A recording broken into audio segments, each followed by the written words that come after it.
আমাৰ অতি মৰম আৰু শ্ৰদ্ধাৰ জুবিন গাৰ্গৰ শ্ৰদ্ধাঞ্জলি এই কাৰ্যসূচীত তেখেতলৈ শোক প্ৰকাশ কৰি তেখেতৰ পৰিয়ালৰ সন্তপ্ত পৰিয়ালৰ আশু যিখিনি তেওঁলোকৰ ক্ষতি হ'ল তেওঁলোকৰ শোকাহত পৰিয়ালটিলৈ আমাৰ গভীৰ সমবেদনা জ্ঞাপন কৰিছোঁ আৰু লগতে প্ৰয়াত জুবিন গাৰ্গৰ বিদেহী আত্মাৰ চিৰশান্তি কামনা কৰি সকলোৱে এক মিনিট সময় মৌন প্ৰাৰ্থনা কৰিম।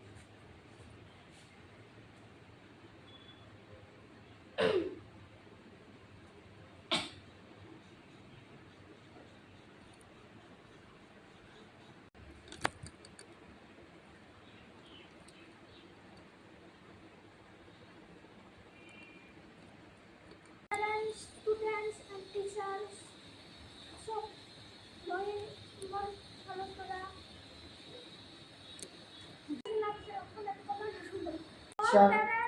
parents teachers so my hello para okay sir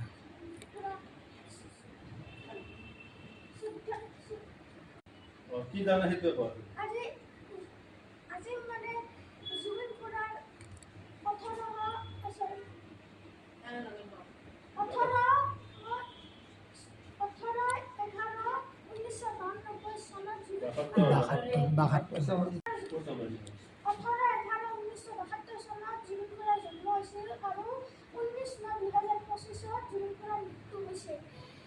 তো আজি মই জুবিন খুৰাৰ শ্ৰদ্ধাঞ্জলি হিচাপে আহিছোঁ যাপন কৰা আৰু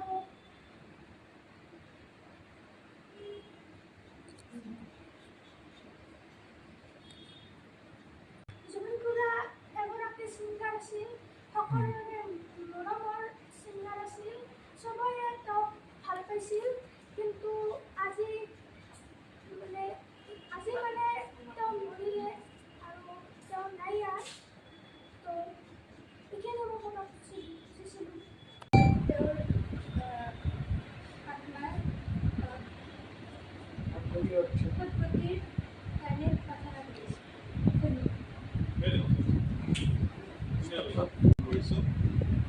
আৰু জুবিন গাৰ্গ অকল গায়কে নাছিল, তেওঁ আছিল বহুমুখী প্ৰতিভাৰ আগৰ আৰু অসমীয়া আধুনিক গীতক যেতিয়া পশ্চিমীয়া গীতে আগ্ৰাসন কৰিব লাগিছিল সেই সময়তে জুবিন গাৰ্গে এটা নতুনত্ব দিলে, অৰ্থাৎ অসমীয়া সংগীত জগতক